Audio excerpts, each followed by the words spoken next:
minasyaitonirrajim. Bismillahirrahmanirrahim. Asyhadu an la ilaha illallah wahdahu la syarikalah wa asyhadu anna Muhammadar Rasulullah. Allahumma shalli ala sayyidina Muhammad wa ala ali sayyidina Muhammad. Alhamdulillahirabbil alamin, atas rahmat Allah yang maha lembut gitu ya. Kita diberi kesempatan kembali untuk berkumpul kajian rutin Ar-Raudah perdana setelah libur 2 bulan ini Ustadz. Masya Allah. Masya Allah, alhamdulillah. Jadi selama musim panas kami libur Hmm. karena banyak teman-teman yang mudik ke Indonesia gitu. Ini hari ini pertemuan pertama lagi gitu. Berkumpul kembali ya. Alhamdulillah. Mudah-mudahan Allah berkahi, memberikan keberkahan untuk kita semua. Amin, Insya amin. Allah untuk hari ini ada Al Ustadz Ahmad Zulfikar, Masya Allah. Temu kangen ini judulnya hari ini Ustadz, Masya Allah. Iya, temu Setelah kangen. kita sebulan penuh saat Ramadan yang lalu menikmati siraman-siraman kajian dari Ustadz, kemudian lama tak jumpa, sekarang Allah pertemukan kembali, Insya Allah untuk memberi kembali siraman rohani untuk kami semua. Alhamdulillah. Ya. Insya Allah tema hari ini kita akan membahas bagaimana cara mencintai Rasulullah Shallallahu Alaihi Wasallam. Sangat menarik ini. Kita tumbuhkan kembali gitu ya rasa cinta kita kepada Rasulullah Shallallahu Alaihi Wasallam. Karena kan salah satu cara mencintai Allah itu adalah dengan mencintai Rasulullah Shallallahu Alaihi Wasallam. Jadi ini sangat sangat penting dan sangat menarik untuk disimak gitu. Ya, untuk mempersingkat waktu, ruang Zoom saya serahkan kepada Ustadz. Baik. Sebelumnya suara saya kedengaran jelas nggak, Ibu? Jelas, alhamdulillah Ustadz. Oke, alhamdulillah. Nanti kalau kurang jelas bisa diinfo ya. Artinya mungkin ada sinyal ataupun ini saya tidak pakai headset, jadi kalau jelas berarti alhamdulillah clear karena di kebetulan apa namanya sinyal di kantor kan memang stabil dan kencang ya, alhamdulillah. Dan komplek rumah kami pun juga ada di dalam pondok, jadi mau pulang jam berapapun juga nggak jadi masalah gitu. Jadi baik, alhamdulillah. Bismillahirrahmanirrahim. Assalamualaikum warahmatullahi wabarakatuh. Waalaikumsalam warahmatullahi wabarakatuh. Alhamdulillah rabbil alamin. Alhamdulillahilladzi hadana li hadza wa ma kunna linahtadiya laula an hadanallah. Asyhadu an la ilaha illallah wahdahu la syarikalah wa asyhadu anna Muhammadan abduhu wa rasuluh la nabiyya wa la rasula ba'dah. Allahumma salli wa sallim ala habibina wa nabiyyina wa syafi'ina Muhammadin sallallahu alaihi wasallam wa ala alihi wa sahbihi wa man tabi'ahum bi ihsanin ila yaumiddin, amma ba'd. Alhamdulillah, ibu-ibu segenap keluarga besar Raudhah Paris dan yang hadir di di Zoom ini, bagaimana kabarnya? Izin menyapa semuanya. Sehat semuanya? Alhamdulillah. Kalau dari wajah-wajahnya nih saya lihat wajah-wajah wajah-wajah bersinar, wajah-wajah optimis, wajah-wajah calon penghuni surga ini insya Allah. Kelihatan dari sini, kelihatan terangnya. Jadi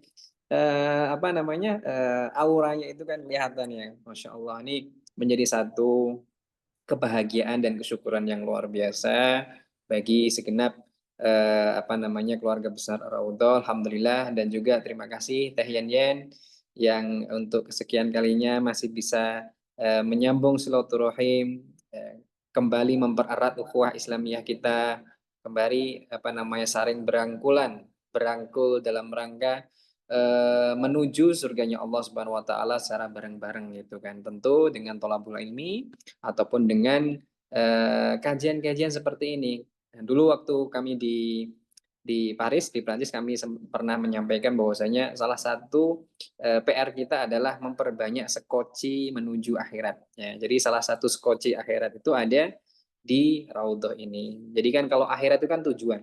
Kalau kita mau mau menuju ridhonya Allah, mau menuju surganya Allah itu kan butuh kendaraan. Nah, mari kita jadikan Raudhah ini melalui kajiannya, Raudhah ini melalui ukhuwah Islamiyahnya, melalui persaudaraannya, melalui kekeluargaannya, melalui anak-anak yang akan meneruskan perjuangan ibu-ibu sekalian dan mbak-mbak sekalian, maka ini menjadi satu sekoci penyelamat kita di akhirat, insya Allah. Alhamdulillah yang pertama itu.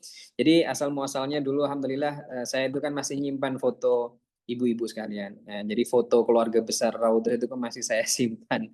Ada juga foto yang terakhir kemarin bertemu dengan Bu Ida, Bu Teh Yen waktu bersama Bara itu juga masih saya simpan. Jadi kadang-kadang sebelum tidur itu saya suka scrolling untuk melihat apa yang sudah kami kerjakan pekan ini atau apa yang sudah kami kerjakan di waktu-waktu yang lalu sehingga kita bisa follow up. Kemudian mungkin dari istilahnya dari galeri foto yang kami ambil itu apakah ada hal-hal yang kiranya perlu kami perbaiki kembali. Ya, maka saya dulu pernah menyampaikan di antara fungsi mengambil foto ketika kita berpisah itu adalah supaya nanti ketika kita sedang ingin mendoakan kita sambil lihat fotonya. Ini sama seperti yang saya sampaikan ke guru-guru di sini. Jadi anak-anak di sini, anak-anak santri itu kadang berfoto bersama ustadz, ustazahnya gitu kan. Ustazah dengan anak-anak perempuan, yang ustadz dengan anak-anak laki-laki. Mereka berfoto itu salah satunya untuk selain mengabadikan momen juga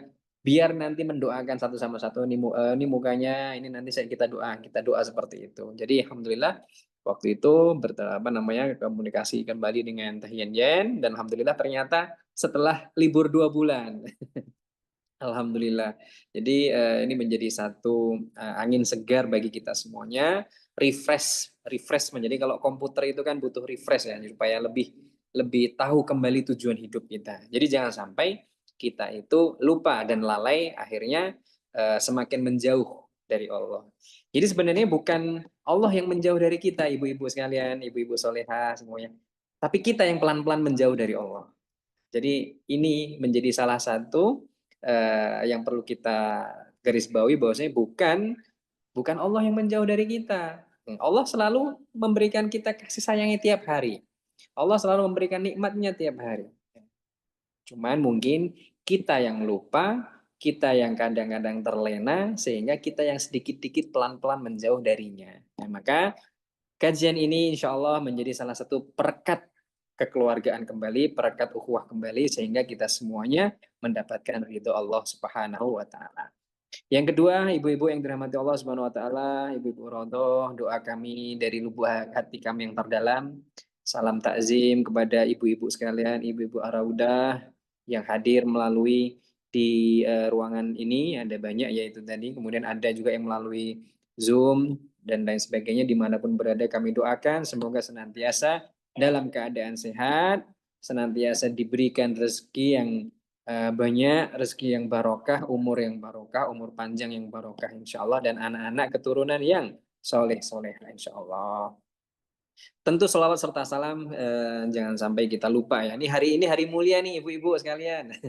Hari ini hari Jumat, Masya Allah. Jadi hari Jumat ini adalah Sayyidul Ayyam ataupun hari rayanya kaum muslimin tiap pekan. Jadi kalau tiap pekan itu kita punya hari raya namanya hari Jumat. Kalau mungkin di Paris ataupun di Indonesia hari Sabtu Ahad itu hari libur, tapi kalau hari Jumat ini adalah hari di mana kita memaksimalkan ibadah kita, hari di mana kita bisa memperbanyak sholawat, dan ini linear dengan materi yang akan kita bahas kurang lebih beberapa menit ke depan pada kesempatan hari ini. Baik, ibu-ibu yang dirahmati Allah Subhanahu wa Ta'ala, saya nanti akan share screen. Barangkali ini bisa menjadi sebuah materi yang nanti bisa dibaca-baca ulang. Insya Allah nanti saya akan kirimkan. Jadi materi kita ini mengenai bagaimana kita mencintai Rasulullah Shallallahu Alaihi Wasallam. Baik, sebelumnya apakah screen-nya sudah terlihat jelas? Sudah, Ustaz. Sudah ya. Sebentar.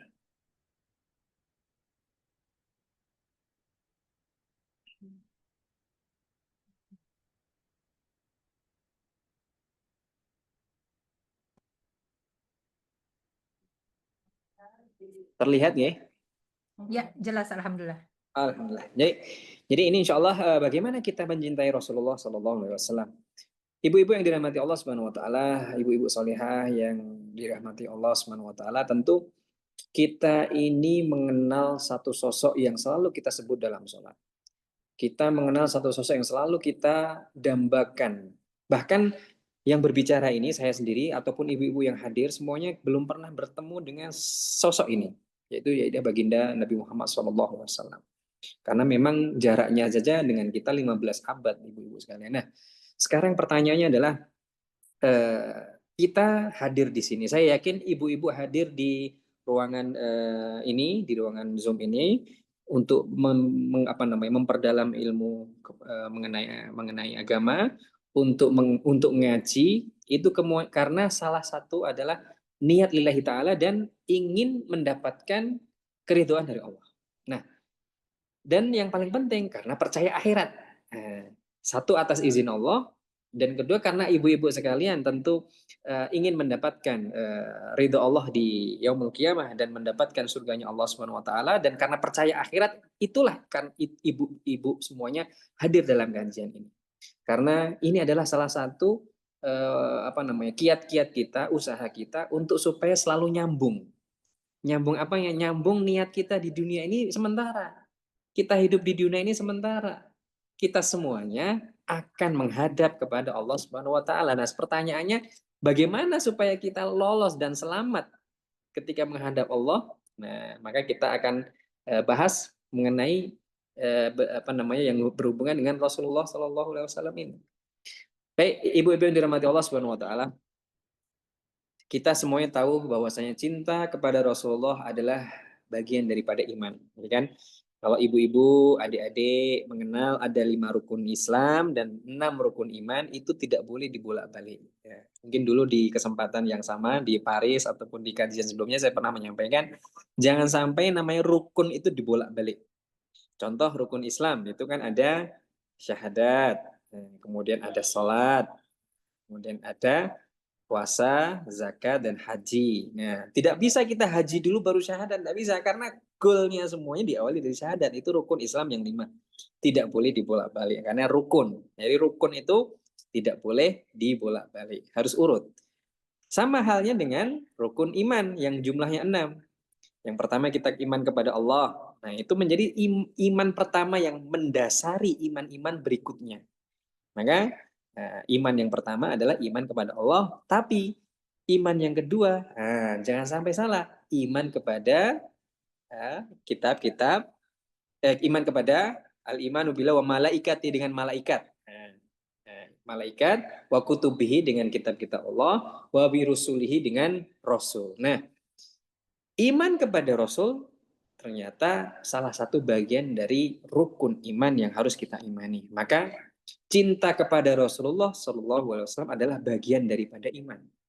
Nah, jadi ibu-ibu yang dirahmati Allah Subhanahu wa taala, kita tahu bahwasanya cinta atau makna cinta kepada Rasulullah itu adalah menempatkan cinta kita kepada Allah di urutan pertama, dan kemudian urutan cinta selanjutnya adalah kepada Rasulullah SAW. Jadi kita namanya cinta itu kan luas ya, makna dari cinta itu luas sekali, dan mungkin ibu-ibu pernah dengar ya, mungkin bahasa Perancisnya saya kurang tahu, tapi bahasa Perancisnya cinta apa ya? Kalau bahasa Inggrisnya itu love is verb, gitu kan. Ada orang mengatakan love is verb. Jadi cinta itu kata kerja. Artinya if we love someone, do something, itu kan berarti. Kalau kita mencintai seseorang, do something, bukan hanya ucapan saja. Seperti bukti cinta kita kepada kepada suami adalah dengan menyayanginya, membuatkan makanan, kemudian menghibur di kala sedih dan lain sebagainya. Cinta suami terhadap istri, mengasih uang tambahan jajan, memberikan nafkah, mengajak jalan-jalan, itu kan verb, tanpa harus diucapkan tapi harus dilakukan. Itulah cinta. Maka definisi cinta ini butuh aksi yang nyata. Nah, maka ketika kita mengaku, apakah Anda cinta kepada Rasulullah? Ya, saya cinta pada Rasulullah. Apa buktinya? Nah, bukti itu yang menjadi salah satu elemen yang akan kita bawa pada hari kiamat, ibu-ibu sekalian. Sebagai contoh nih, saya akan analogikan dengan tiket pesawat. Ibu-ibu, semoga Allah berikan kemudahan rezeki, rezeki yang banyak untuk bisa umroh semuanya. Allahumma amin. Kalau kita mau umroh itu kan butuh pesawat, butuh kendaraan. Nah, naik pesawat saja ketika kita mesen tiketnya butuh nama. Ya kan? Input nama, data, tanggal lahir, paspor, dan lain sebagainya. Itu padahal sudah kita input. Tapi ketika kita masuk di imigrasi pasti ditanya, Anda mau kemana? Mau ke luar negeri? Mana buktinya? Oh ini paspornya. Mana tiketnya? Nah, dicocokin namanya. Oh oke, silahkan. Itu baru masuk imigrasi. Lanjut lagi ketika boarding dengan stewardess atau dengan pramugari, mereka akan para staff ground yang ada di bandara, di airport, mereka akan tanya lagi. Anda pesawat mana ini? Masuk seatnya mana? Ditanya lagi. Oh tiketnya ada. Nah itu baru naik pesawat saja mau diminta bukti yang cukup rumit gitu kan, yang cukup otentik buktinya. Oh ini saya punya tiketnya, ini namanya, identitas saya ini. Nah, sama halnya ketika kita ngaku cinta Rasulullah. Katanya cinta Rasul. Kemudian buktinya apa? Nah, bukti itu yang harusnya kita cari ibu-ibu sekalian. Karena kalau tanpa bukti kita hanya iya saya cinta Rasulullah. Apa buktinya? Enggak tahu, enggak punya. Nah, nanti kita akan tersesat di hari kiamat ya, Bu. Jadi jangan sampai ketika kita mengaku cinta Rasul tapi ternyata kita tidak berbuat apa-apa. Nah, itulah cinta kepada Rasul adalah bagian daripada iman. Ibu-ibu raudhah yang dirahmati Allah Subhanahu wa taala, mengutamakan keridoan dan perintahnya ini juga salah satu bagaimana wujud cinta kita kepada Rasulullah Shallallahu alaihi wasallam. Dan poin yang ketiga, ibu-ibu, rindu kepada Rasulullah ini rindunya tiap orang yang beriman. Masya Allah. Jadi ibu-ibu sekalian perlu diajarkan ke keluarga ya, ke suami, ke anak-anak, ke kita sendiri supaya cinta sejarah Rasul. Jadi ini cukup menarik ini. Mungkin ibu-ibu yang punya anak perempuan itu kan suka melihat drama Korea ataupun drama romance apa Romeo Juliet dan lain sebagainya. Mereka hafal betul sequel dan hafal betul alur cerita. Bahkan hafal keluarganya ini, ibunya namanya ini apa ini. Nah, sekarang kita balik. Nah, kenapa kita bisa suka movie itu, bisa suka film itu, tokoh itu? Karena kita curious. Kita ingin betul-betul mengenal secara mendalam. Nah, sedangkan Rasulullah, apakah kita sudah betul-betul mengenal beliau? Nah, ini pertanyaannya. Kalau kita betul-betul mengenal beliau, lantas siapa nama abinya, siapa nama ibunya Rasulullah, bagaimana keadaan beliau, bagaimana cara dakwahnya beliau, dan lain sebagainya, dan lain sebagainya. Bagaimana istri-istri beliau, siapa saja nama istri beliau, sahabat-sahabat beliau, dan lain sebagainya. Nah, tentu ini menjadi salah satu dasar yang merefleksikan kalau kita betul-betul cinta, maka kita harus mengenal. Nah, maka kalau ibu-ibu mengenal istilah bahasa Indonesia, ada pepatah bilang, tak kenal maka tak sayang, itu sebenarnya terlalu cepat. Belum kenal udah sayang-sayangan kan. Harusnya tak kenal maka tak tahu. Tak tahu maka tak aruf. Jadi bukan tak kenal maka tak sayang, tapi tak kenal maka tak tahu. Iya betul, karena kita nggak tahu. Karena tak tahu maka tak aruf. Nah, tak aruf dulu baru menyayangi. Ini ibu-ibu yang sudah menikah insya Allah paham. Jadi kan tak kenal, tak aruf, habis tak aruf baru boleh sayang-sayangan. Ayo nikah dulu, akad dulu. Baik, semoga jadi intermezzo bercanda ini. Nah, jadi memang seperti itu kalau kita ingin mengenal Rasulullah SAW, tentu menjadikan salah satu cinta kita dan mengenal beliau secara utuh. Kemudian Bapak Ibu yang dirahmati Allah, ibu-ibu raudhah yang dirahmati Allah, para sahabat Rasul itu merefleksikan cintanya langsung kepada Rasulullah Shallallahu alaihi wasallam. Bayangkan, beliau para sahabat yang hidup pada zaman Nabi itu menginfakkan hartanya, membela Rasul dari para kaum kafir Quraisy, membela Rasul ketika berperang dan lain sebagainya. Langsung tanpa babi bu, tanpa ABC, tanpa syarat. Maka betul, tadi ada love is verb kan, ini ada insya Allah bisa jadi satu quotes of the day. Love is verb, cinta itu butuh action, do something. If you love someone, do something. Kemudian apa namanya, cinta itu tanpa karena, tanpa tetapi. Ini udah kayak nama film ini, cinta tanpa tetapi dan cinta tanpa karena. Jadi kalau kita mencintai seseorang harusnya tanpa syarat. Kita cinta kepada Rasulullah tanpa syarat. Cintai Rasulullah seutuhnya. Nah, dan ini dilakukan oleh para sahabat waktu itu. Dan alhamdulillah rentang rentang sejarah antara kita dan Rasulullah itu 15 abad, ibu-ibu sekalian. Masya Allah 15 abad ini lama sekali. Satu abad 100 tahun, 1500 tahun yang lalu, maka kita jaraknya sama Rasulullah ini jauh. Sekarang caranya biar dikenal Rasulullah bagaimana? Nah ini yang menjadi PR kita ibu-ibu sekalian. Ya kan? Kalau Rasulullah hidup dengan para sahabat, Rasulullah mengenal bertemu dengan sahabat. Jadi ibu-ibu ada satu istilah dalam hadis, ada istilah sahabat, ada istilah tabi'in, ada istilah tabi'ut tabi'in. Jadi saya ulangi, ada istilah namanya sahabat, sahabah, ada istilah namanya tabi'in, ada istilah tabi'ut tabi'in. Sahabat itu adalah orang yang hidup di zaman Rasulullah, baik ketemu maupun tidak ketemu. Ini ulama yang mengatakan, pendapat ulama yang jumhur mengatakan, siapa itu sahabat Rasul? Sahabat Rasulullah adalah orang yang hidup sezaman dengan Rasulullah SAW. Baik bertemu maupun tidak bertemu. Ada yang mengatakan yang lebih arjah, ada yang lebih valid, yang bertemu, pernah ketemu. Nah itu sahabat. Sedangkan tabi'in adalah orang yang hidup di zaman sahabat. Bertemu dengan sahabat. Dan tabi'ut tabi'in yang sudah nggak ketemu dengan sahabat, tapi ketemu dengan tabi'in. Nah kita ini nggak ketemu Rasulullah. Kita ini nggak ketemu sahabat, dan kita ini nggak ketemu tabi'in. Sekarang pertanyaannya bagaimana supaya kita dikenal Rasulullah, ibu-ibu sekalian.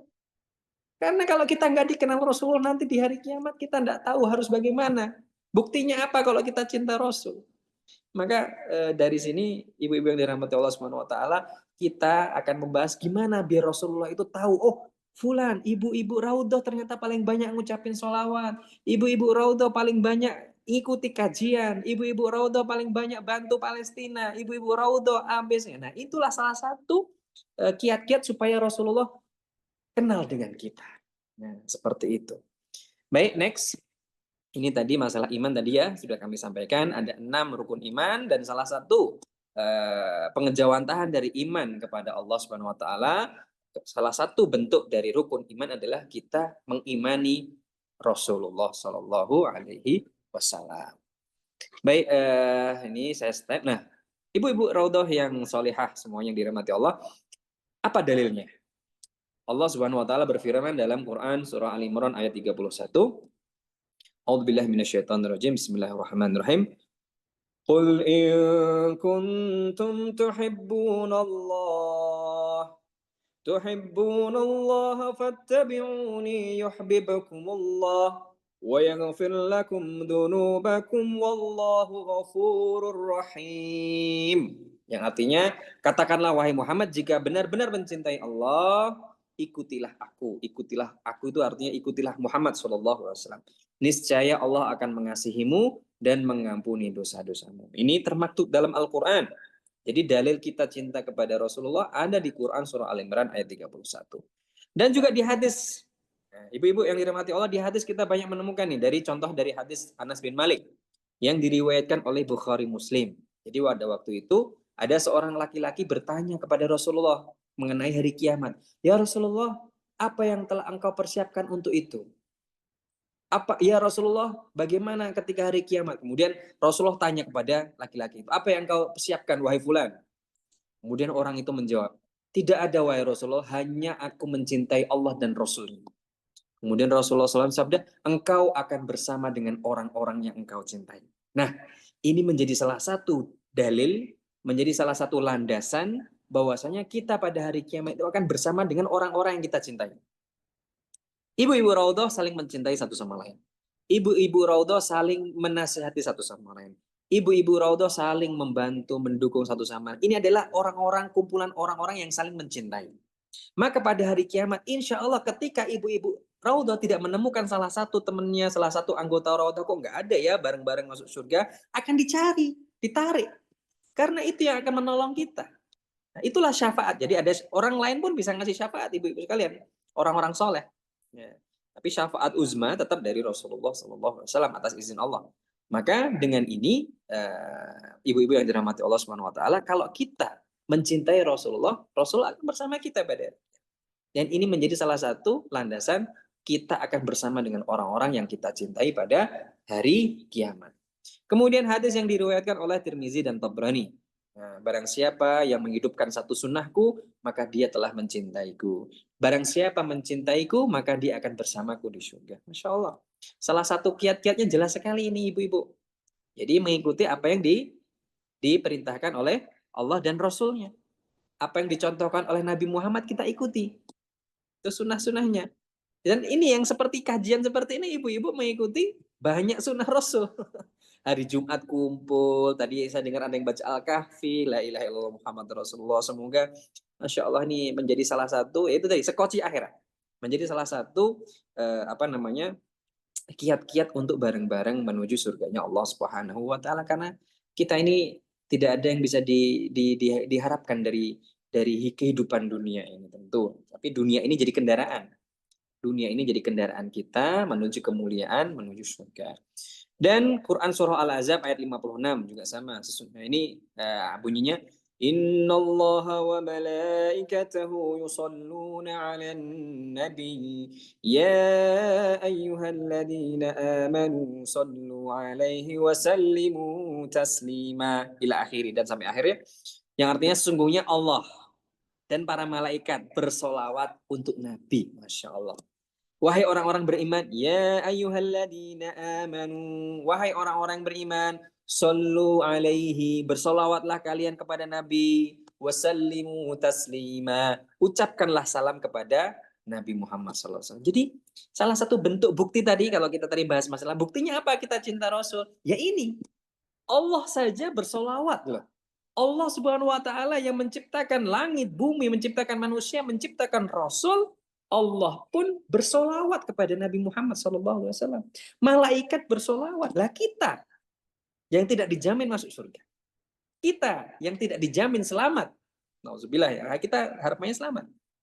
Lantas, kenapa kita nggak mengucap solawat? Nah, maka ibu-ibu sekalian sambil ngumpul-ngumpul, sambil makan minum, sambil bersilaturahim, disisipkanlah salawat-salawat itu, diperbanyak. Allahumma sholli ala Muhammad, Allahumma sholli ala Muhammad. Nah, jadi itu menjadi salah satu makanan harian kita, yaitu salawat.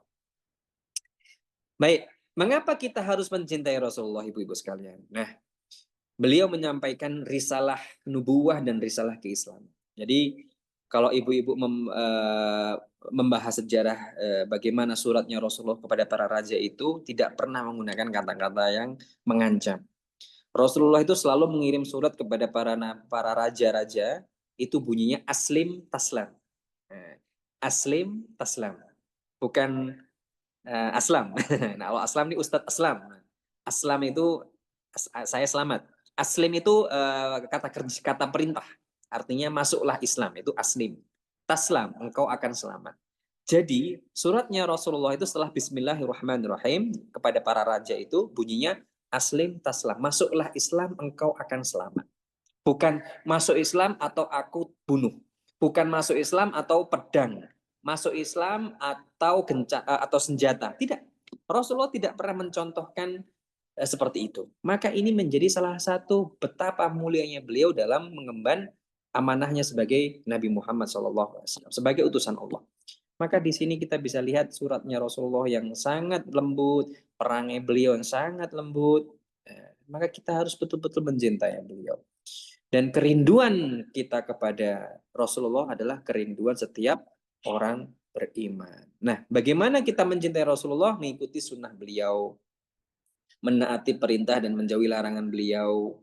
Nah, jadi bukti cinta yang nyata kepada Rasul tadi, love is love tadi, adalah mengikuti apa yang Rasulullah contohkan. Sholatnya, nah seperti ini tadi, kumpul-kumpul tadi saya lihat ada makanan, Masya Allah, ini kayaknya pada kangen bakso Indonesia mungkin ya, atau menu-menu Indonesia. Nah itu memperbanyak kuah itu juga sunnah itu, ibu-ibu. Tapi baunya nggak nyampe sini ya, karena Zoom kayaknya tidak bisa mengambil bau makanan ya. Jadi alhamdulillah itu menjadi salah satu sunnah juga. Jadi saling membagi makanan, mendoakan, itu sunnah. Mengikuti ucapan dan perbuatan beliau. Nah, ini kita jadikan satu kebiasaan harian. Bagaimana kita bangun tidur, bagaimana kita bertetangga dengan orang, bagaimana kita bersaudara, punya anak.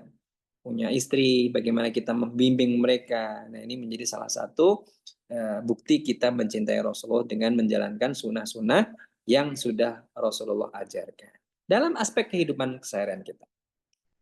Yang kedua ini memperbanyak sholawat ibu-ibu sekalian. Jadi bagaimana mencintai Rasulullah yang kedua adalah memperbanyak sholawat dan mengingat beliau. Bagaimana bunyinya sholawat? Sangat simpel sekali. Allahumma sholli ala Muhammad. Nah, kalau mau lengkap seperti doa sholawat yang ada di tahiyat.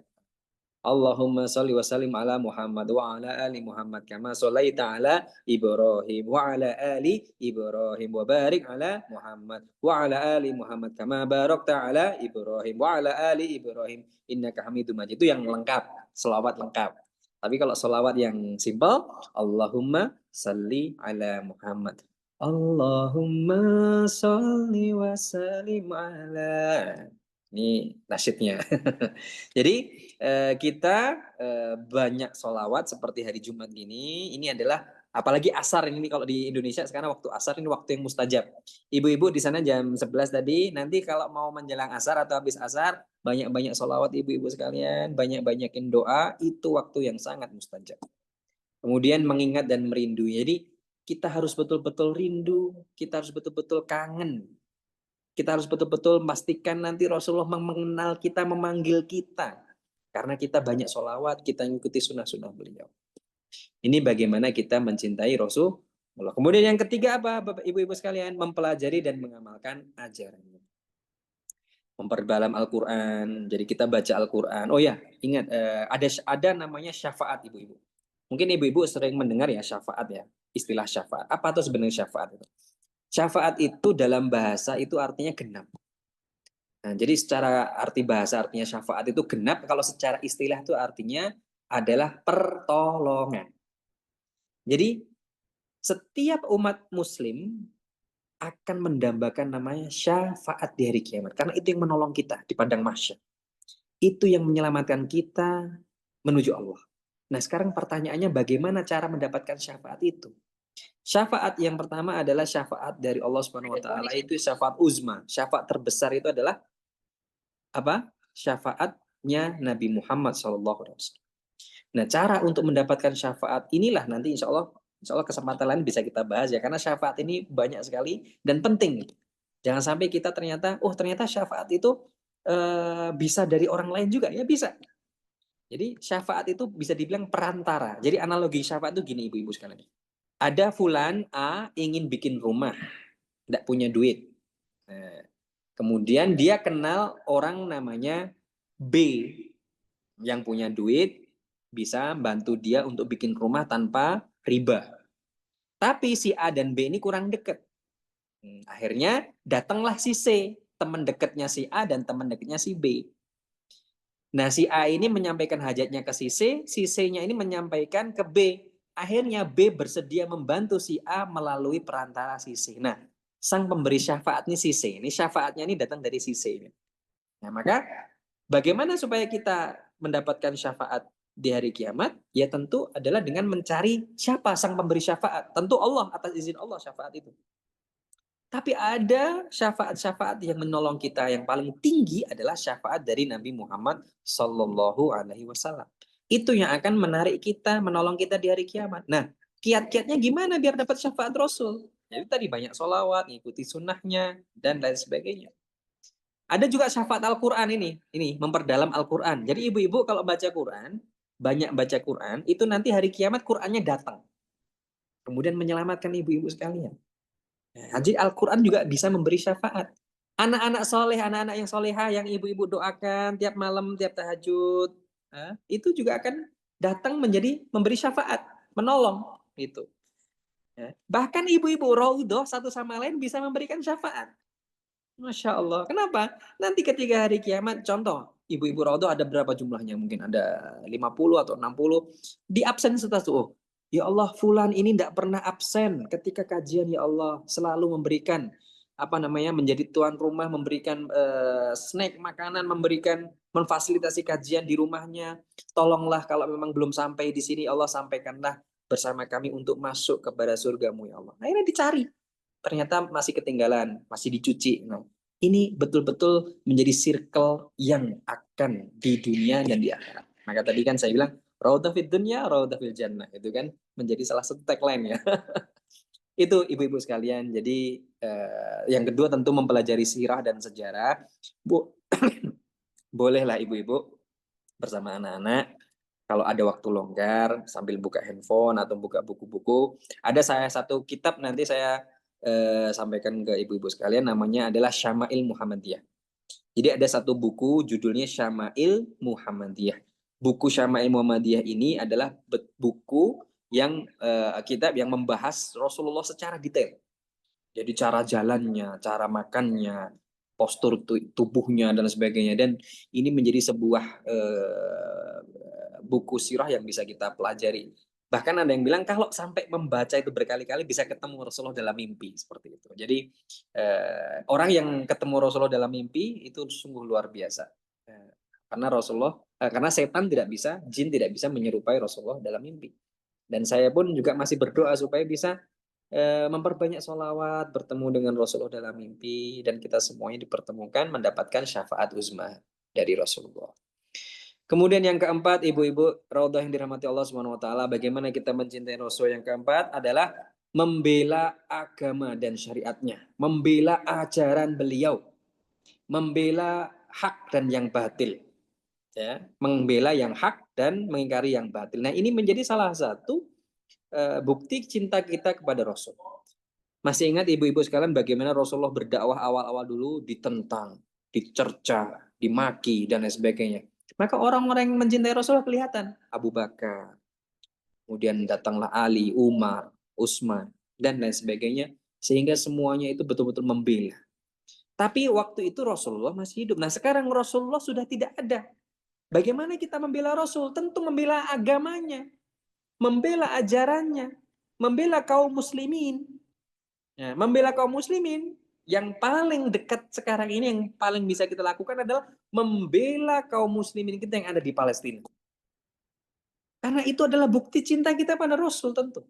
Masya Allah, ini Palestina ini sudah isu keumatan, bukan hanya saja bukan humanity. Ini sudah masuk ke ranah la ilaha illallah, ranah di mana kita akan ditanya pada Allah di hari kiamat. Apa yang sudah kita lakukan kepada Palestina selain doa?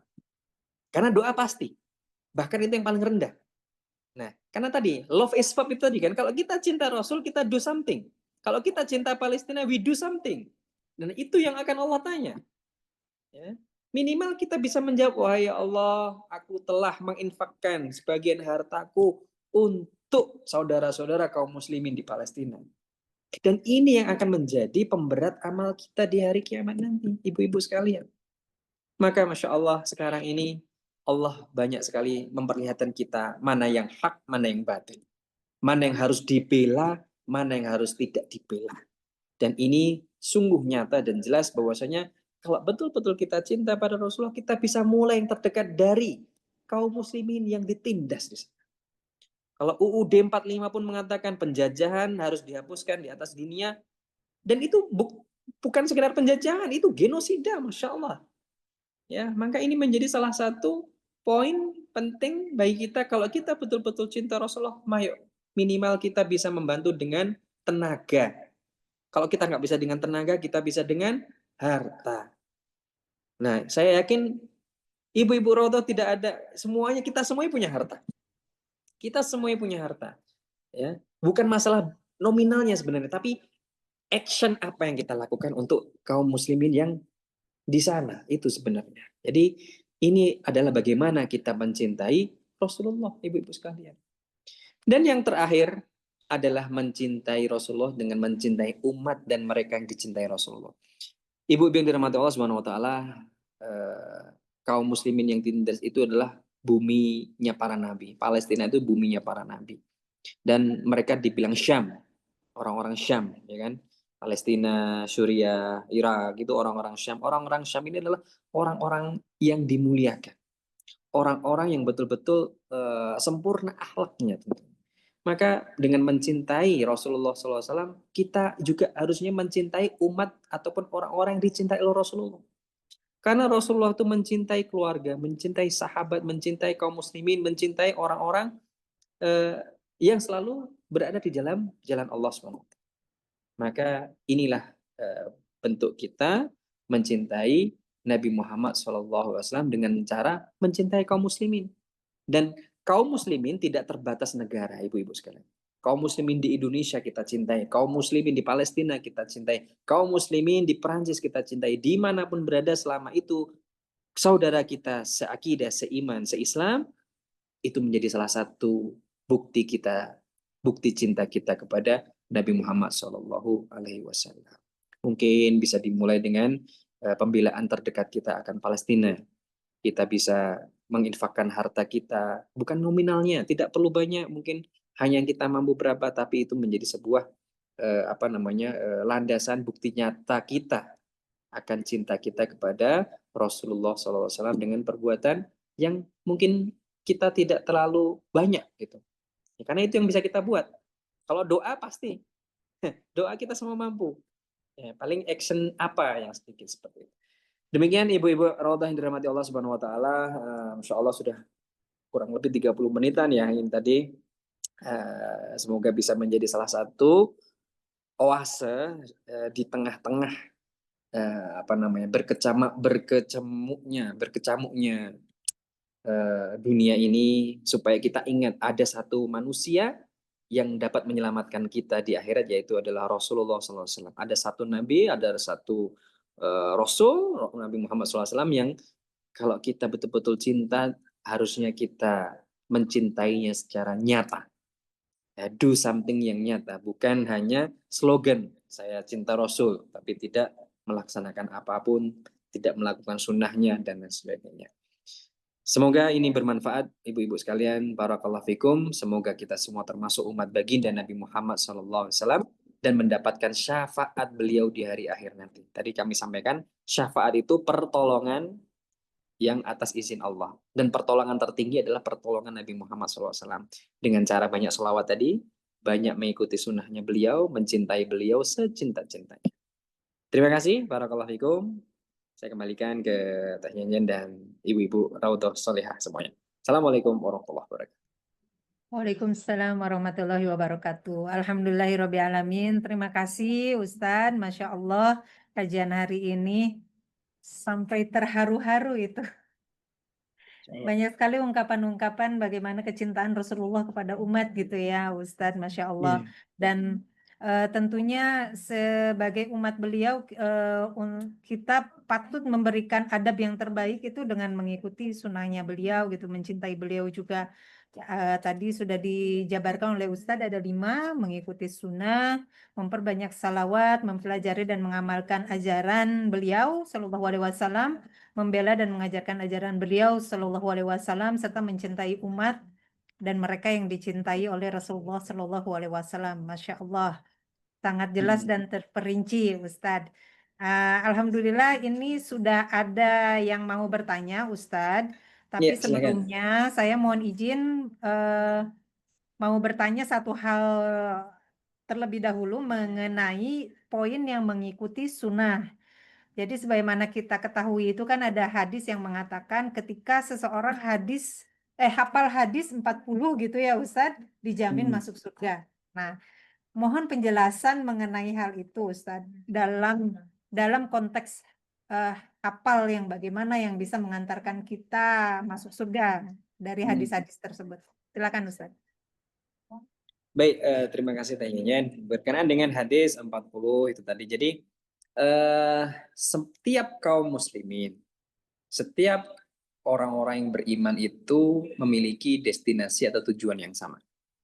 Yaitu tujuan kita semuanya, saya yakin ibu-ibu Raudhah dan hadir di sini maupun yang belum bisa hadir, dan segenap kaum muslimin seluruh dunia itu memiliki tujuan yang sama, adalah masuk surganya Allah SWT.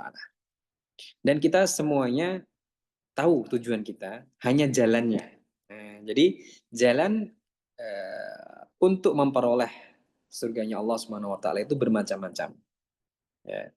Termasuk ini ada salah satu yang kalau mau kami spesifikkan, masuk surga tanpa hisab, itu juga ada jalannya. Maka ada istilah syahid itu tadi kan. Kalau dalam istilah kita ada istilah syahid, seperti orang yang berperang di jalan Allah, kemudian ditakdirkan wafat, meninggal, itu syahid. ya, masuk surga tanpa hisab karena ada hadisnya. Ada ibu-ibu melahirkan, kemudian Allah wafatkan karena anaknya selamat, ibunya tidak selamat, syahid. Ada yang tenggelam, ada yang kebakar, dan lain sebagainya. Itu kan ada beberapa hadis yang menjelaskan orang-orang itu apabila diwafatkan oleh Allah dalam keadaan seperti ini, maka dia masuk surga secara syahid. Gitu. Nah, berkaitan dengan hadis itu tadi, ibu-ibu sekalian, memang dalam pengejawantahan tertinggi ataupun aplikasi tertinggi dalam sebuah hadis itu adalah berada di pengamalannya. Jadi ketika kita mempelajari hadis, satu hadis, dua hadis, tiga hadis, dan lain sebagainya, itu derajat yang paling tinggi adalah pengamalannya. Sama seperti Al-Quran. Maka Rasulullah kan bilang, khairukum man ta'alamal Quran wa 'allamahu. Nah, jadi sebaik-baik di antara kalian adalah yang mempelajari Al-Quran, ta'alamal Quran wa 'allam, dan mengajarkannya. Arti mengajarkan di sini dia harus betul-betul belajar mengetahui ulumul Quran, mengetahui ilmu-ilmu dasar Al-Quran, tafsir, tadabbur, dan lain sebagainya, sehingga dia memiliki satu pemahaman utuh mengenai Al-Quran untuk diajarkan ilmunya, difahamkan kepada umat, kepada orang lain. Begitu hanya hadis. Ketika kita mendapatkan hadis ataupun menghafalkan hadis 40 itu, bukan berarti kemudian ini sudah terjamin kita akan masuk surga. Tapi itu menjadi membuka salah satu pintu surga. Jadi maksudnya adalah ketika hadis-hadis ini yang kita hafal, kita tahu ilmunya. Ketika kita tahu ilmunya, kita tahu cara kiat-kiatnya. Ketika kita tahu cara kiat-kiatnya, kita tahu bagaimana supaya mengamalkannya sesuai dengan apa yang dicontohkan oleh Rasul. Nah, seperti itu Teh. Jadi yang dimaksud dengan menghafal ini tentu bukan berhenti dari menghafal, tapi tertingginya adalah pengamalannya. Maka sebenarnya amalan yang dicintai oleh Allah Subhanahu wa taala adalah yang sedikit tapi konsisten. Ya, artinya bukan seberapa banyak ilmu yang kita miliki sebenarnya. Jadi ini yang menjadi salah kaprah ini. Jadi banyak orang itu banyak belajar, menguasai segala ilmu tapi nihil dalam pengamalan. Nah, padahal yang paling dicintai Allah adalah pengamalannya.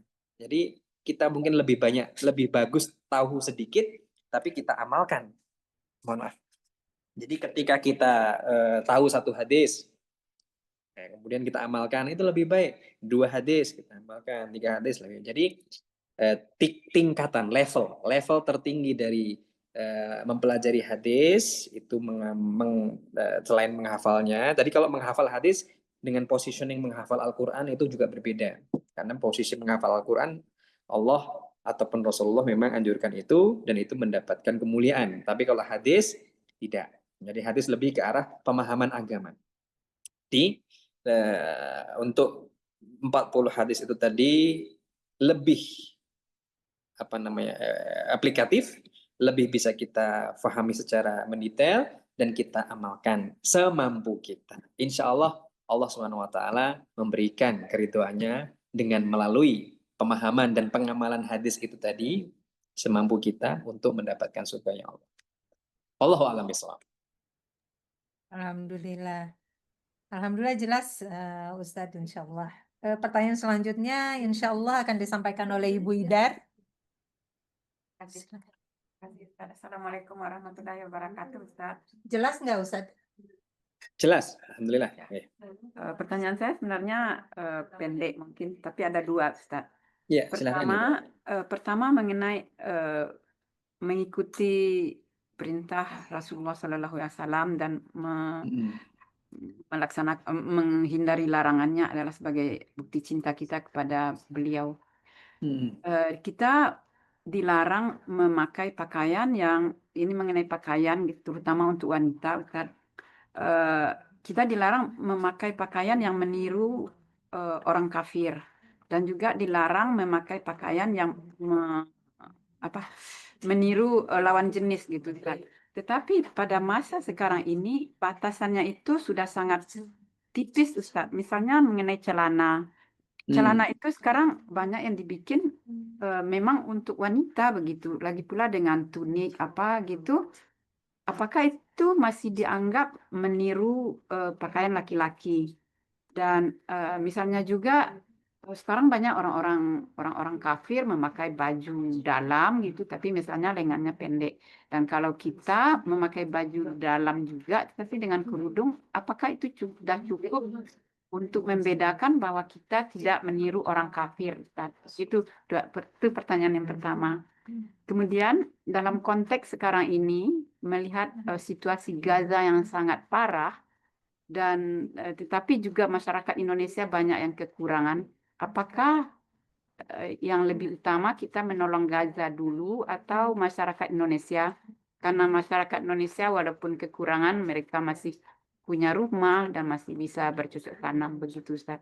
Apakah lebih utama kita dalam konteks sekarang ini menolong orang-orang Gaza, Ustaz? Terima kasih, Ustaz. Jazakallah khairan. Baik, Ibu Idan, insyaallah sehat selalu Bu Idan.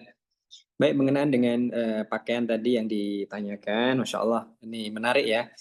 Karena fashion itu kan berkembang. Saya juga mengikuti fashion ini, Bu. Jadi anak-anak putri yang di pondok kami ini, kita berikan mereka keleluasaan membuat pakaian yang syar'i, tapi berkembang. Karena salah satu sifat wanita itu adalah menyukai keindahan. Jadi perempuan itu suka fashion, suka sesuatu yang cantik, sesuatu yang indah. Jadi kalau pemilihan jilbab saja juga kemarin itu kan istri saya nih, Ibu Ida dan Ibu Rodo, itu saya waktu itu diminta, Mas ambilin jilbab warna coklat gitu. Nah, saya kan sederhana, oh coklat cuma satu warna kan, coklat hijau. Nah, saya main ke lemarinya istri mau ngambilin kan di lantai 2 gitu saya ambilin. Saya buka lemarinya, la ilaha illallah, kayak ada coklatnya banyak sekali. Saya bingung, yang mana deh gitu. Yang coklat apa coklat susu lah, coklat susu ini kan putih cuma ini saya juga nggak terlalu paham gitu. Akhirnya saya bawa semuanya, saya bawa semuanya, suruh milih sendiri. Nah, ternyata unik ya, karena itulah saya selalu amanahkan untuk masalah warna ini ke ibu-ibu atau ustadzah karena biasanya beliau-beliau ini memang memiliki tes yang luar biasa. Berkenaan dengan pakaian seorang muslimah, Bu Ida, Masya Allah, ini pertanyaan yang bagus sekali. Di mana zaman sekarang memang fashion itu berkembang. Nah, sebenarnya kita kembali ke hukum asal masalah pakaian. Islam itu datang untuk memuliakan perempuan. Jadi Islam itu datang untuk memuliakan perempuan melalui ayat hijab yang waktu itu diturunkan kepada Nabi Muhammad, yang mana pada waktu ketika ayat hijab itu turun, para wanita pada zaman itu langsung ngambil korden, langsung ngambil sarung, kain apapun itu untuk mengikuti perintah Rasul. Jadi langsung ditutupi kepalanya, dadanya, semuanya ditutupin. Karena saking cintanya kepada Rasul dan saking taatnya pada waktu itu. Nah, waktu itu belum ada fashion. Jadi fashion itu kan setelah beberapa kurun waktu sekian, nah itu adalah perkembangan zaman itu fashion. Tapi sebenarnya Islam itu tidak tidak membatasi masalah fashion itu tadi aslinya. Hanya saja unsur-unsur terutama dalam masalah berpakaian itu yang paling pertama adalah menutup aurat. Ini menjadi salah satu prinsip di mana ketika kita berpakaian, ketika kita menggunakan pakaian, itu prinsip itu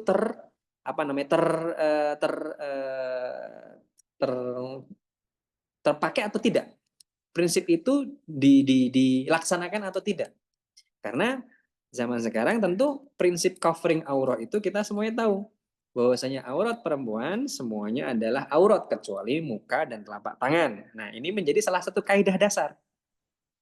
Maka ketika kaidah dasar ini menjadi salah satu prinsip, ya, maka fashion kalau ingin berkembang dan lain sebagainya tentu juga harus memperhatikan ini. Sederhananya ibu-ibu sekalian, ini ibu-ibu mengenal istilah mukena ya. Mukena, tudung, apa itu? Rukuh kalau bahasa Jawanya ya. Mukena. Ya Ustaz. Kalau telekung ya, telekung.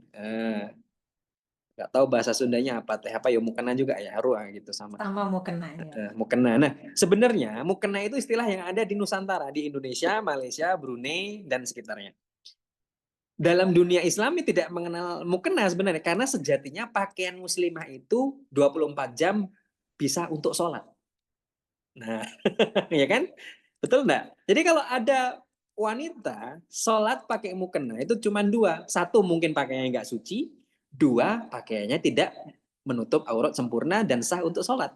Kan seperti itu.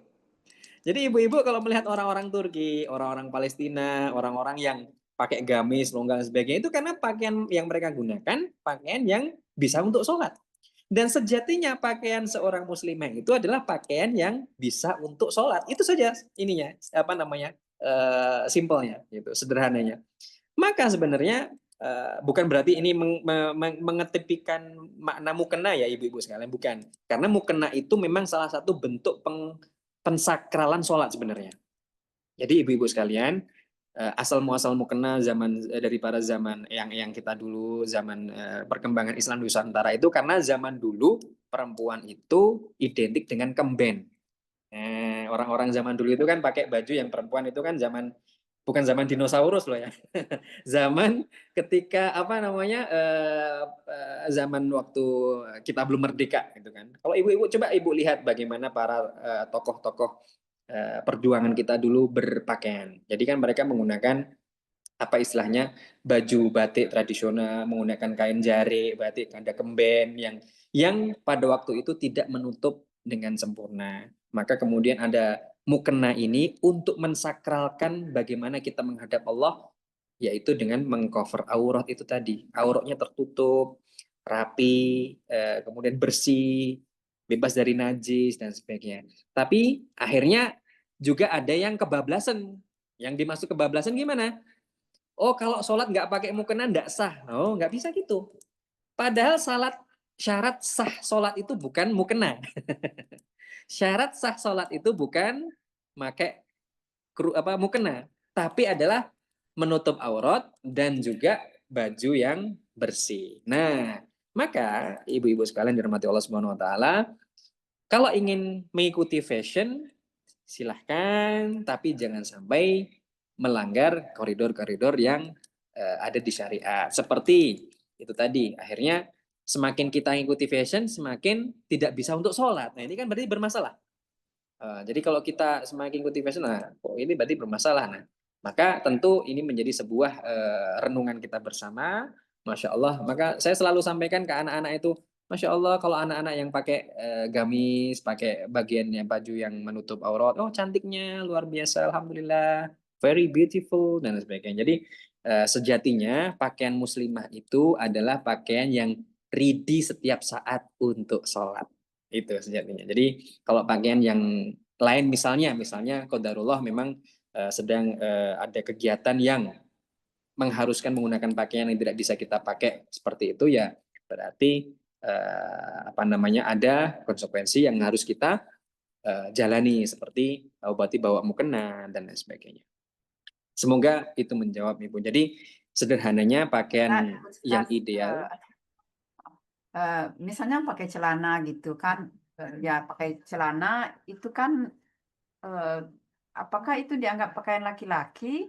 Kalau celana itu ya sekarang ini khusus dibuat untuk wanita banyak gitu ya, dengan tunik yang panjang, agak panjang gitu tapi bukan gamis ya. Apakah itu boleh, Ustaz? Baik, penggunaan celana memang ini ada khilaf di sini ibu-ibu sekalian. Jadi menyerupai lelaki ini ada yang dianggap general approve atau mafhum muwafaqah. Mafhum muwafaqah itu istilahnya adalah kesepakatan bersama. Contoh, kumis dan jenggot. Jadi kalau ada laki-laki, mohon maaf, ada perempuan ngumpulin kumis, ngumpulin jenggot, kemudian dipasang, itu sudah namanya menyerupai laki-laki yang absolut, yang memang betul-betul menyerupai laki-laki. Tapi kalau berbicara masalah celana, memang kami juga mendapati beberapa fashion itu menciptakan apa namanya celana khusus perempuan, tunik dan sebagainya. Itu ada yang masih longgar, alhamdulillah, artinya tidak ketat dan tidak membentuk membentuk shaping badinya ataupun bentuk dari tubuhnya, juga ada yang kelihatan. Nah, untuk menyerupai lelaki atau tidaknya itu juga tergantung dengan celana itu tersebut. Memang ada sebagian asatid mengatakan, ulama mengatakan, oh kalau semua celana itu berarti menyerupai laki-laki. Itu ada yang seperti itu. Ada juga yang tidak semua celana. Nah, artinya masih ada celana yang longgar yang hampir mirip rok itu kan ada. Jadi ada celana yang hampir mirip rok tapi bentuknya celana. Aslinya dia rok tapi celana gitu juga ada. Nah, jadi kemarin itu saya sempat melihat salah satu desainer muslimah.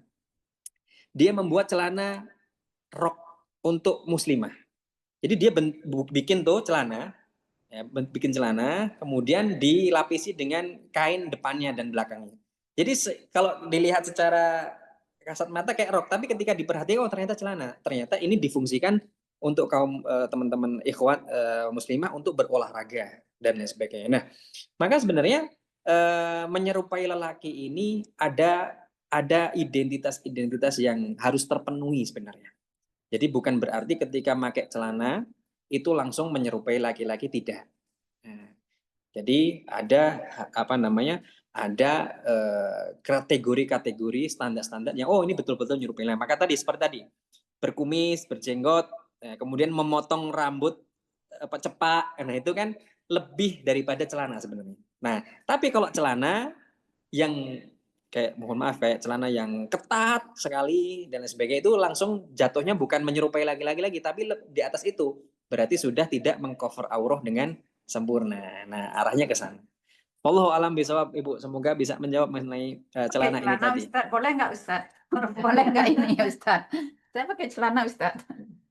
Gini, apa ini boleh Ustaz? Boleh. Oh, nggak masalah Ibu. Yang kalau celana seperti itu memang jadi masalah. Nggak ada masalah. Ya, makasih Boleh. Ustaz. Boleh. Mungkin karena disesuaikan juga dengan kondisi zaman mungkin ya Ustadz. Seperti di sini itu kan kalau bertransportasi menggunakan metro itu naik turun tangga gitu. Kalau menggunakan gamis itu risiko Ya, terjepit di ini juga. iya terjepit di eskalator gitu ya Bu Ya. ya. Karena saya pernah juga disarankan waktu baru datang ke Paris itu sama suami disarankan berhenti dulu pakai gamis sampai terbiasa naik turun metro gitu. Jadi waktu itu menggunakan celana juga gitu Ustaz. Mungkin kalau suatu saat Allah bertanya bisa kita ungkapkan alasan itu mungkin ya Ustaz. Iya, jadi ini masalah perkara yang khilafiyah dan kalau bahasa level seriusnya itu tidak sampai level yang diharamkan. Nah.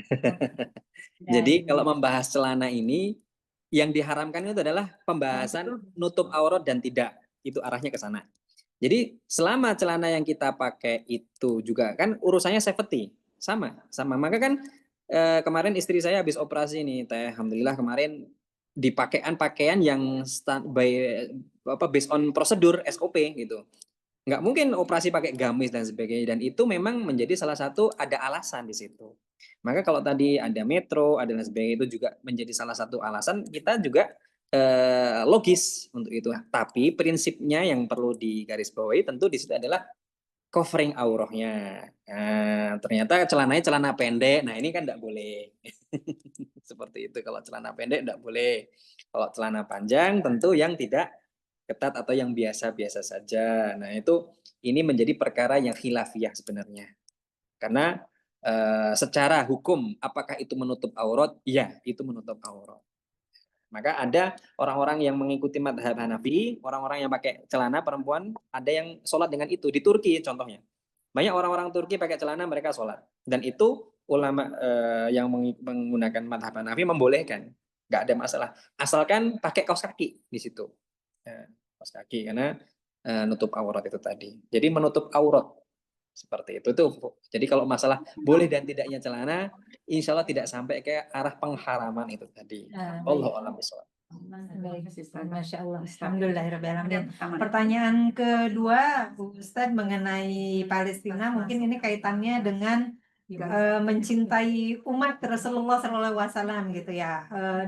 Tingkat urgensinya seperti apa ketika kondisi Palestina yang sedang sangat di titik nadir seperti saat ini gitu, dengan membantu saudara-saudara kita di Indonesia.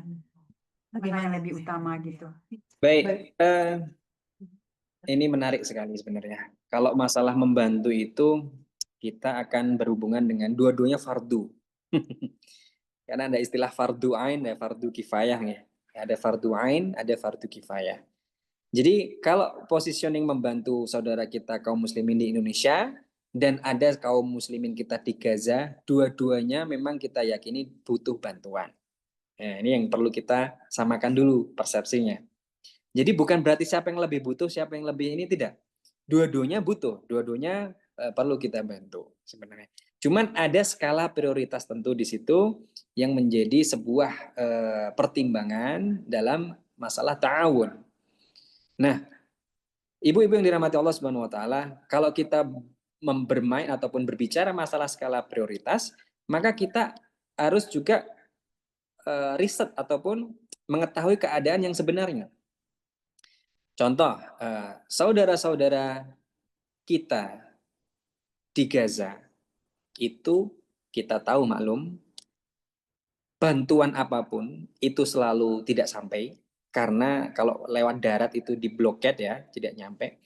Maka kemarin yang bantuan dari Bara itu kan langsung, karena Bara orang Palestina, kedua orang tuanya di sana langsung disampaikan di sana. Bahkan kemarin saya mendapat juga blokade yang ada di Jordan dan sebagainya. Jadi harus mendekat ke Jordan dulu baru dapat makanan. Makanya kan melalui udara bantuan itu. Maka ini menjadi sebuah sebuah fenomena di mana mereka sudah dibantu saja masih susah seperti itu. Maka skala prioritas kita terhadap Gaza ini sudah naik statusnya menjadi skala prioritas secara secara maslahat bersama. Ya, kalau sudah berbicara masalah Palestina, itu sudah berbicara masalah umat muslim. Ketika kita sudah berbicara masalah umat muslim, maka di sini ada maslahat yang lebih besar, maslahat yang dimana itu kita tahu dampaknya apa yang terjadi di sana, sehingga ini menjadi positioningnya fardu ain. Fardu ain adalah kalau bisa kita bantu.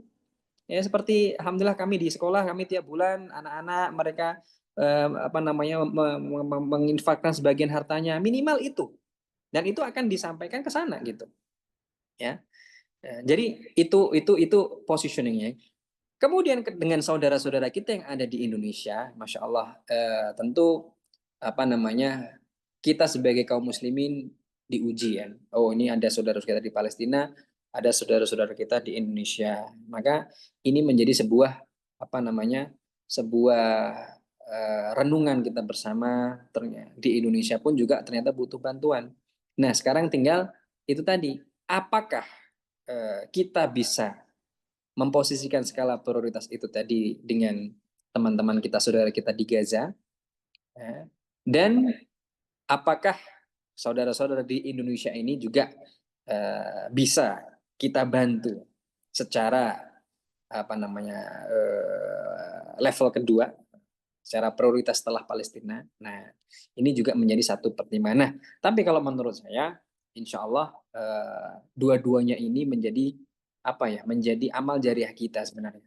Hendak Palestina, hendak Indonesia, kalau kita mampu bantu dua-duanya ya kita bantu. Itu kan sebenarnya bukan pilihan ibu-ibu sekalian. Jadi kita kok diminta milih Indonesia atau Gaza, ya nggak milih kedua-duanya, dua-duanya kita pilih. Kan seperti itu harusnya. Cuman kalau di Indonesia, saya pernah bertemu dengan orang-orang pelosok desa yang fakir, miskin, mohon maaf, fakir banget.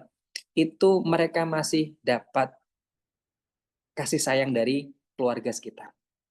Mereka masih dapat makan, bertahan hidup dengan sayur-sayuran yang diberikan oleh tetangga. Walaupun tetangganya sama-sama orang nggak punya gitu. Jadi ini pengalaman saya ibu-ibu Raudhah, saya pernah diamanai untuk dakwah di pelosok. Dan waktu itu orang-orang yang di situ banyak orang-orang yang dari fakir dan miskin, mereka tidak punya. Tapi mereka semuanya seger-seger, hidup-hidup. Ternyata makan dari sayur-sayuran yang ditanam sendiri. Ternyata mereka mendapatkan kiriman makanan juga dari keluarga samping kanan kiri, tetangga yang saling masak bareng-bareng. Saling mencintai seperti itu. Tapi pada hakikatnya ketika kita diberikan dua pilihan, mau milih bantu Indonesia atau Gaza, itu bukan berarti jawabannya kita pilih, oh saya bantu Indonesia aja, Gaza nggak usah. Nah bukan gitu cara pandang kita, cara berpikir kita. Tapi bagaimana kita bisa bermanfaat bagi keduanya. Maka kalau mana yang lebih afdol, mana yang lebih utama, Gaza atau Indonesia? Kalau secara prioritas ada Gaza yang membutuhkan uluran tangan kaum muslimin seluruh dunia, itu skala kaum muslimin. Nah, tapi kalau orang-orang Indonesia kita selaku kita juga warga kita, keluarga kita, negara kita dan sebagainya, itu juga menjadi sebuah ikhtiar kita untuk mendapatkan kebaikan Allah. Artinya kalau memang kita bisa bantu dua-duanya, mari kita bisa bantu dua-duanya. Tapi tentu supaya masalah Gaza atau masalah Palestina ini, Masya Allah, itu lebih susah, Bu, karena di sana tidak ada sayur. Mana bisa nanam sayur di Gaza? Tidak bisa. Baru mau nanam, besoknya sudah terbakar atau kena bom. Beda dengan orang-orang kita. Orang-orang di Indonesia itu tidak mampu-mampunya, insya Allah, karena salah satu sifat orang-orang Indonesia kan suka membantu ini. Mereka insya Allah masih peduli. Mereka masih bisa membantu satu sama lain. Tapi bukan berarti kemudian, oh kita nggak perlu bantu, berarti bukan seperti itu. Alangkah baiknya kita bisa bantu dua-duanya. Wallahu a'lam bishawab. Semoga menjawab. Terima kasih Ustaz. Ada yang mau tanya lagi? Kalau tidak ada yang mau bertanya, saya mau nanya satu lagi, Ustaz. Ayo, silakan. Pada poin yang memperbanyak salawat, Ustaz, itu ada hadis yang mengatakan ketika kita bersalawat 1 kali, itu Allah membalas 10 kali. Nah, itu boleh dijelaskan lebih dalam, ada makna apa di balik itu? Dan bagaimana ya caranya Allah bersalawat kepada kita gitu, menjawab salawat? Silakan. Baik, ini terima kasih jazakumullah khairan mengenai Allah bersolawat. Jadi solawat itu dari asal katanya adalah solah. Solah itu memberikan ucapan selamat sebenarnya. Jadi asal kata dari solawat itu innallaha wa malaikatahu yusholluna ala nabi, bersolawat atas nabi. Allahumma sholli wa sallim ala Muhammad, ya Allah berilah keselamatan. Jadi mendoakan selamat. Jadi bahasa sederhananya bersolawat itu mendoakan selamat. Solat, selamat. Ya, mendoakan selamat, memberikan kebaikan. Jadi secara bahasa solawat itu kan keselamatan. Allahumma sholli wa sallim ala Muhammad. Kalau salam itu assalamualaikum warahmatullahi wabarakatuh, itu salam ya. Tapi kalau solawat ini positioningnya adalah sudah ke arah keselamatan dan kebaikan. Kalau di dalam Quran surah Al-Ahzab tadi yang berbunyi innallaha wa malaikatahu yusholluna 'alan nabi ya ayyuhalladzina amanu shollu 'alaihi wa sallimu taslima. Ini juga relevan dengan hadis yang tadi Teh Yayan sampaikan mengenai Allah akan barang siapa bersolawat kepada Rasul, Allah akan bersolawat padanya 10 kali. Nah, artinya di sini adalah tips kebaikan. Atau bahasanya anak muda zaman sekarang itu jalan ninja.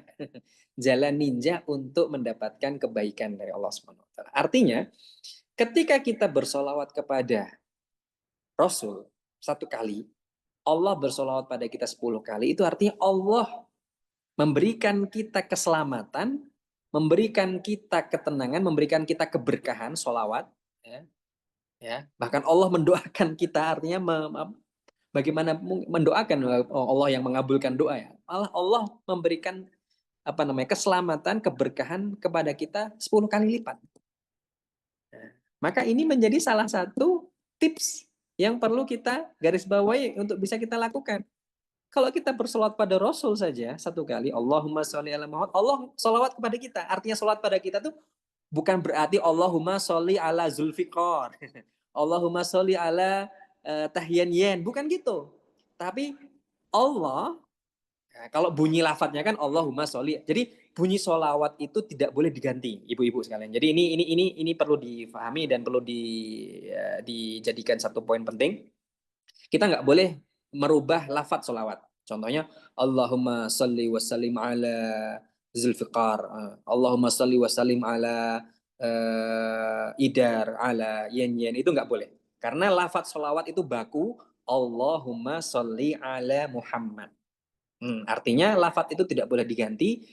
Yang berhak mendapatkan lafadz itu hanyalah Nabi Muhammad SAW. Nah, sedangkan makna di balik sholawat, makna di dalam sholawat itu adalah keselamatan. Artinya ketika kita bersolawat kepada Nabi Muhammad satu kali, kita mendoakan keselamatan kepada Nabi Muhammad sekali, Allah memberikan keselamatan pada kita 10 kali. Itu makna dari Allah bersolawat atas kita itu. Bukan berarti Allah mengucap solawat pada kita, enggak. Tapi Allah memberikan keselamatan kita 10 kali. Masya Allah, ini bisa jadi jalan ninja untuk kita mendapatkan keselamatan di hari kiamat. Ayo kita perbanyak solawat. Bikin majelis salawat nih ibu-ibu Raudhah. Masya Allah. Indah. Masya Allah. Ya, Ustadz, tadi terkait dengan yang kata Ustadz, apa namanya, salawat itu konteksnya nggak boleh dirubah gitu, sudah bagus seperti itu. Apakah memang apakah ada gitu salawat yang bid'ah dan mengandung kesyirikan pada masyarakat dewasa ini? Silakan, Ustadz. Baik, wah ini penjelasan yang butuh 10 SKS nih kayaknya. Jadi mengenai salawat tambahan, bid'ah dan sebagainya, memang ada beberapa jenis ya. Jadi kita mungkin menemukan beberapa macam salawat. Itu ada salawat burda, ada salawat api, dan lain sebagainya. Tapi perlu kita fahami bahwasanya Rasulullah Shallallahu Alaihi Wasallam itu mencontohkan kepada kita satu sholawat.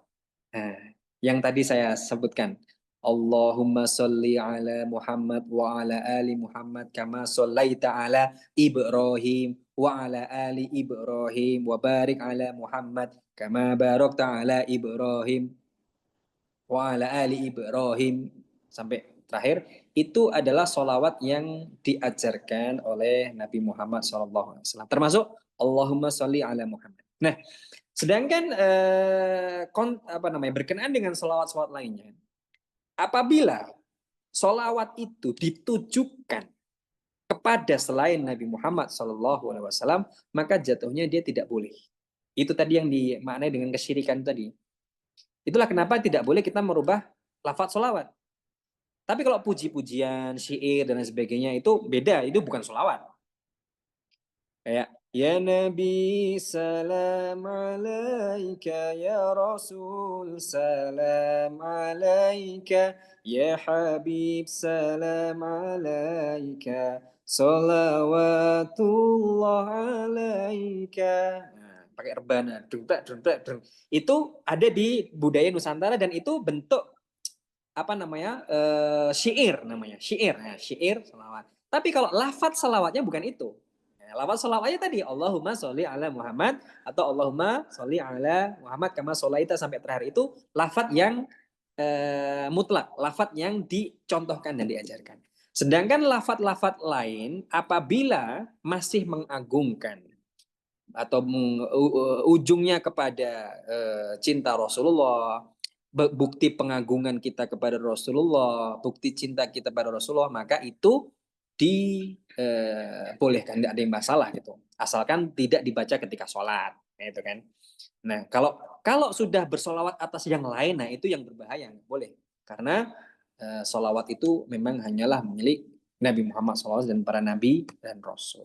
Semoga menjawab tanya. Salawat Badar ada yang salawat Badar itu. Ya, salawat Badar. Salawat Badar itu syair. Syair. Jadi boleh ya? Syair. Boleh. Kalau salawat Badar mau dinyanyikan, itu kan sebenarnya salawat Badar, salawat yang sering dibarzanjankan bahasanya. Itu kan sebenarnya bagaimana kita mengekspresikan kita kepada Rasulullah melalui syair-syairan. Jadi bersenandung bahasanya. Kayak Tola'al badru alaina. Nah, itu kan juga syair itu. Nah, itu adalah ketika zamannya Salman Al-Farisi gali parit itu. Itu kan Rasulullah dengar syair itu. Tapi itu bukan solawat gitu. Jadi bukan solawat yang pure gitulah. Bahasanya bukan yang pure. Bukan yang kalau parfum itu bukan yang bibit gitu. Sudah dimodifikasi.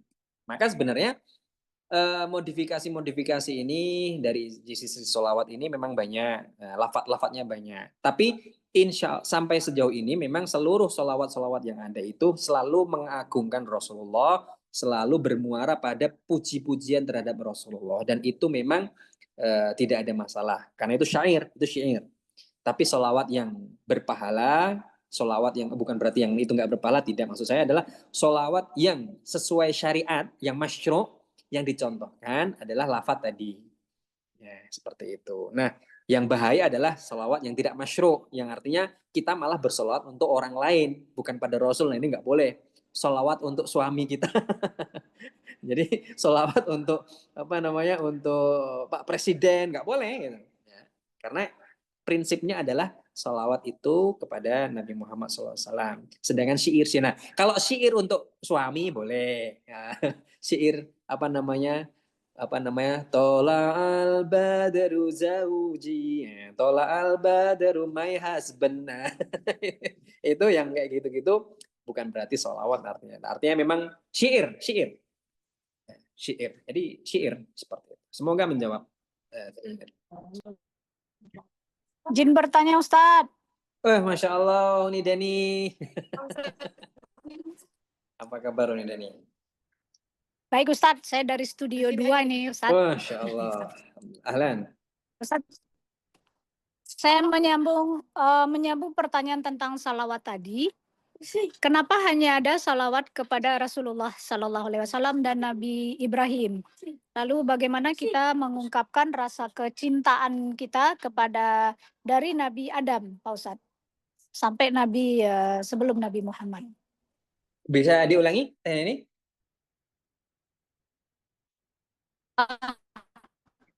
Sorry. Agak Ustadz, putus. kenapa salawat itu sama kama sholai ta'ala Ibrahim? Jadi kenapa salawat itu hanya kepada Nabi Muhammad dan Ibrahim? Lalu bagaimana kita menunjukkan kecintaan kita itu mulai dari Nabi Adam sampai Nabi sebelum Rasulullah Sallallahu Alaihi Wasallam? Mau dikit aja. Demikian Ustadz. Ambil piringnya di dalam. Baik, terima kasih Uni Dani. Solawat itu sebenarnya tidak khusus ya, artinya tidak khusus Nabi Ibrahim dan pada Nabi Muhammad. Solawat itu solawat itu yang secara perintah yang masyru' tadi memang ditujukan kepada Nabi Muhammad dan Nabi Ibrahim. Tapi sejatinya ditujukan kepada para Nabi dan Rasul tentunya. Nah, jadi perintah untuk solawat itu kan memang ada di dalam Al-Quran sebenarnya. Jadi kita mengucapkan solawat itu atas dasar dalil dari perintah Allah di Quran surah Al-Ahzab tadi. Innallaha wa malaikatahu yusholluna 'alan nabi. Ya. Jadi 'alan nabi itu ada nabi. Ya, artinya innallaha wa malaikatahu yusholluna 'ala sesungguhnya Allah pun bersolawat kepada para nabi dan rasul. Dari Nabi Adam sampai Nabi Muhammad SAW. Cuman karena kita selaku umat akhir zaman, kita ini kan keturunan Adam. Artinya kalau keturunan Adam kan nabi-nabi setelah Nabi Adam juga keturunan Nabi Adam, Nabiullah Adam alaihissalam. Hanya saja secara umat, secara nubuah, secara nabi yang diutus, itu kita umatnya Nabi Muhammad SAW. Itulah kenapa kita disyariatkan bersolawat untuk Nabi Muhammad SAW, karena kita umatnya beliau. Karena nanti yang memberikan syafaat kita di hari kiamat bukan Nabiullah Adam, bukan Nabi-Nabi Idris, dan lain sebagainya. Karena Nabi Muhammad SAW melalui sholawat yang kita lantunkan. Nah, karena itu tadi bukti cinta kita kepada Rasul kan kita bersolawat atas Nabi. Nah, maka hal ini menjadi salah satu tanda kalau kita bersolawat kepada Nabi Muhammad SAW itu adalah mengikuti apa yang Rasul perintahkan.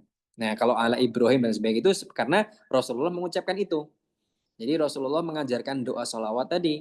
Nah, doa Allahumma sholli ala Muhammad kama sholaita ala Ibrahim wa ala ali Ibrahim. Itu kan doa ketika kita tasyahud awal dan tasyahud akhir. Nah, itu kan yang dicontohkan oleh Nabi. Nah, segala sesuatu yang dicontohkan oleh Nabi Muhammad SAW, maka ini menjadi salah satu amalan yang sunnah.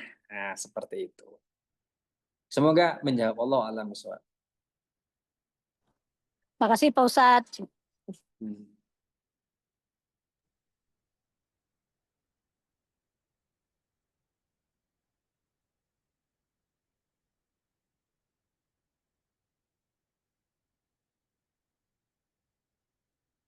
Sudah?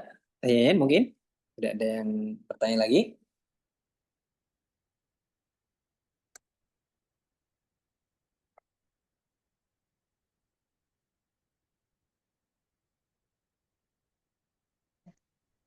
Ustadz, suara saya kedengar? Sudah kedengar. Ya. Sebentar Ustadz.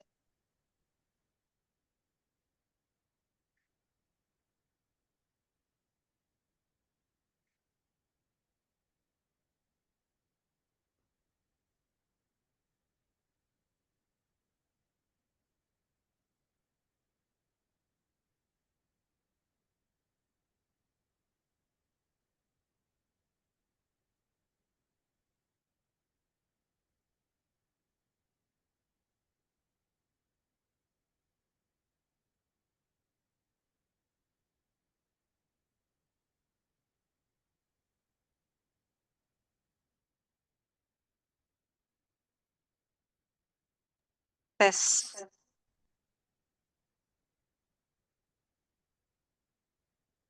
Ya Ustadz, sepertinya kajian kita bisa kita cukupkan sampai di sini. Mohon kesimpulan dari Ustadz dan kita tutup dengan doa bersama Ustadz. Mohon didoakan list yang sudah saya sampaikan tadi Ustadz. Baik. Baik, Teh Yayan, terima kasih.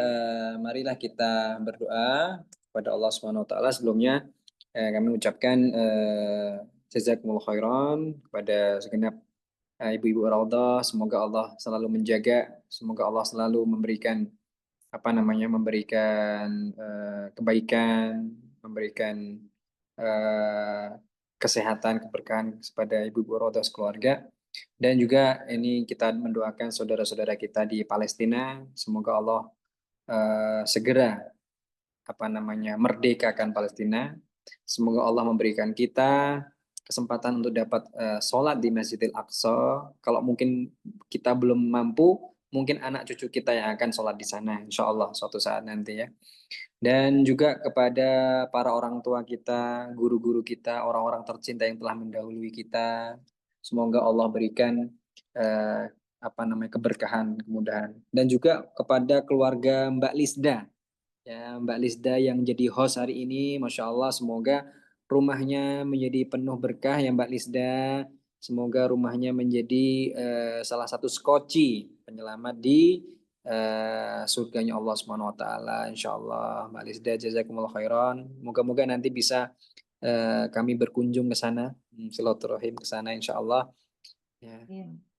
Dan juga doa kepada ayahanda almarhum Bapak Elvan Kusnadi bin Saiman, semoga Allah menempatkan beliau di sisinya, menerima segala amal ibadahnya beliau dan mengampuni dosa-dosanya serta ditempatkan di sisinya.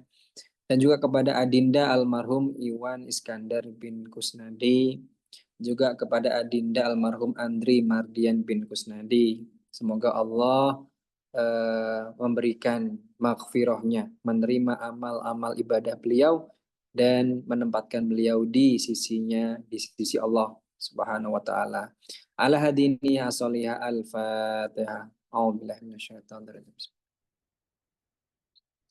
أعوذ بالله من الشيطان الرجيم بسم الله الرحمن الرحيم حمدا شاكرا حمدا ناعما حمدا يوافي نعمه ويكافئ مزيده يا ربنا لك الحمد كما ينبغي لجلال وجهك الكريم وعظيم سلطانك اللهم صل على سيدنا محمد وعلى آل سيدنا محمد اللهم تقبل منا صلاتنا وصيامنا وركوعنا وسجودنا وقودنا وتضرعنا وتخشعنا وتعبدنا وتمم تقصيرنا يا الله يا رب العالمين اللهم نسألك سلامة في الدين وعافية في الجسد وزيادة في العلم وبركة في الرزق وتوبة قبل الموت ورحمة عند الموت ومغفرة بعد الموت.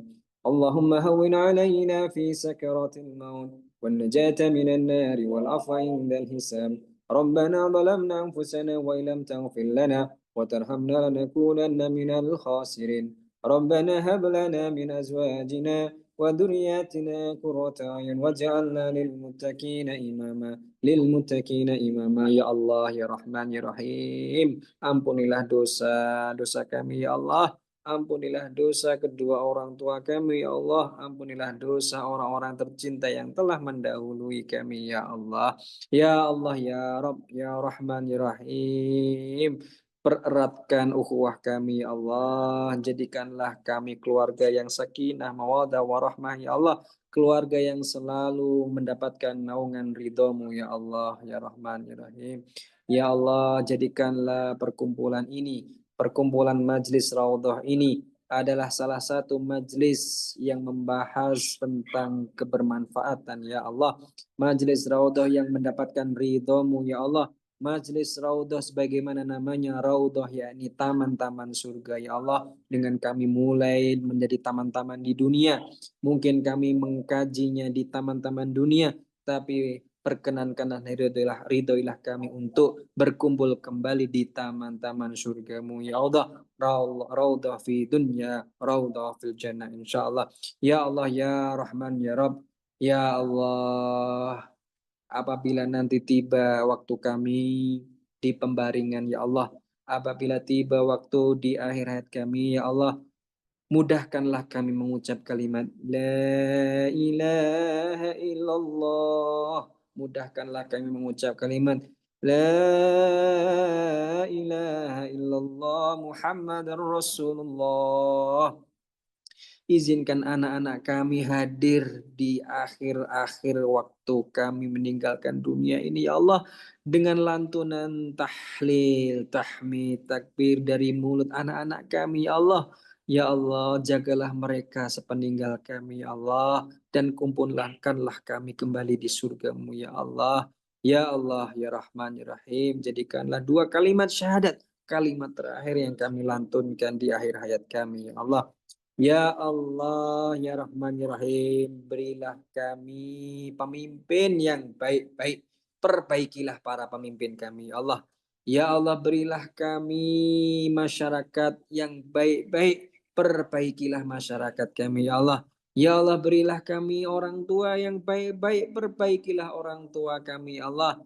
Ya Allah, berilah kami anak-anak yang baik-baik. Perbaikilah anak-anak kami, ya Allah. Ya Allah, berilah kami guru yang baik-baik. Perbaikilah guru-guru kami ya Allah. Ya Allah, berilah kami umat Islam yang baik-baik. Perbaikilah umat ini ya Allah. Rabbana atina fid dunya hasanah wa fil akhirati hasanatan wa qina adzabannar. Min fadlika subhana rabbika rabbil izzati amma yasifun. Salamun alal mursalin walhamdulillahi rabbil alamin.